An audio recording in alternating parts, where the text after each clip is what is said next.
আসসালামু আলাইকুম বন্ধুরা, কেমন আছেন সবাই? আজকে আমি রান্না করছি গরুর মাংসের বিরিয়ানি।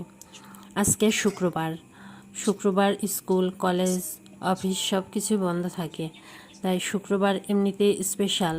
জুম্মার দিন সবাই নামাজ পড়তে যায়, কেমন জানি একটা ঈদের দিনের মতো আনন্দ ফিল হয়। শুক্রবারের দিন আমাদের বাড়িতে একটু অন্যরকম রান্নার আয়োজন হয়। মাংস, পোলাও কি পায়েস, পিঠা, যে কোনো একটা কিছু প্রত্যেক শুক্রবারই হয়ে থাকে। আজকেও তার ব্যতিক্রম নয়। আজকে আমি রান্না করছি বিরিয়ানি, তাই আজকে এই রেসিপিটা আপনাদের সঙ্গে শেয়ার করলাম। বিরিয়ানিটা আমি একদম আমার নিজের মতো করে রান্না করেছি।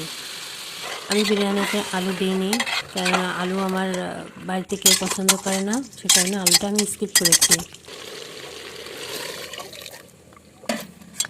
বিরিয়ানিতে অনেকে গুঁড়া দুধ ব্যবহার করে, কিন্তু আমি গুঁড়া দুধ না, আমি গরুর দুধ ব্যবহার করি। প্রথমে আমি মাংসটা ভালোভাবে রান্না করে নিলাম। এবার আমি বিরিয়ানিটা রান্নার জন্য সরিষার তেল ব্যবহার করেছি। হাঁড়িতে সরিষার তেল দিয়ে আমি পেঁয়াজটা বেরেস্তা করে নেব প্রথমে। তারপরে আমি এখানে নিয়েছি কিশমিশ আর বাদাম। আমি এখানে চীনা বাদাম নিয়েছি, বাড়িতে পেস্তা বাদাম ছিল না, সে কারণে আমি চীনা বাদামটা নিয়েছি। আর আপনাদের বাড়িতে যদি পেস্তা কিংবা কাঠবাদাম থাকে তাহলে অবশ্যই আপনারা দিতে পারেন। আমি চিনি গুঁড়া চাল নিয়েছি। আপনারা চিনি গুঁড়া চালের পরিবর্তে আপনাদের পছন্দ অনুযায়ী চাল নিতে পারেন, কিন্তু চিনি গুঁড়া চালটা আমার কাছে বেশি ভালো হয়, কেননা একটা অন্যরকম একটা সুন্দর ঘ্রাণ আসে এই চিনি গুঁড়া চাল দিয়ে রান্না করলে। আমি এখানে গরুর জাল করে রাখা দুধ নিয়েছি, আপনারা চাইলে গুঁড়া দুধও দিতে পারেন।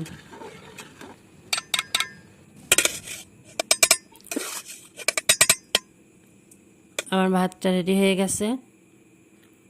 এবার আমি ওই পাতিলেই আমি ভাতটা দমে দিয়ে দেবো, এ কারণে আমি উপর থেকে কিছু ভাত উঠিয়ে নিয়েছিলাম। এবার নিচে আমি একটু মাংসের তেল দিয়ে দিয়েছি, যেন নিচে লেগে না যায়।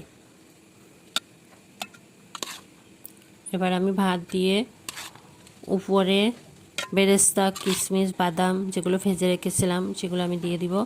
একটু ঘি দিয়ে দিলাম।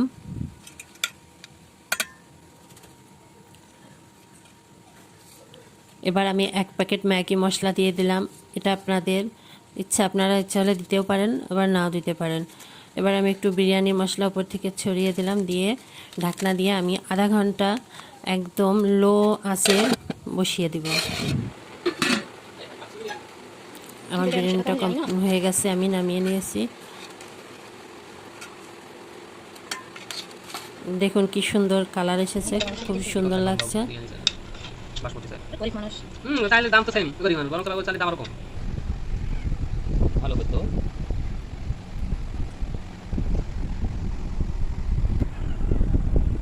মাংসগুলো খুব সুন্দরভাবে সিদ্ধ হয়ে গেছে। দেখুন guys, how juicy and tender.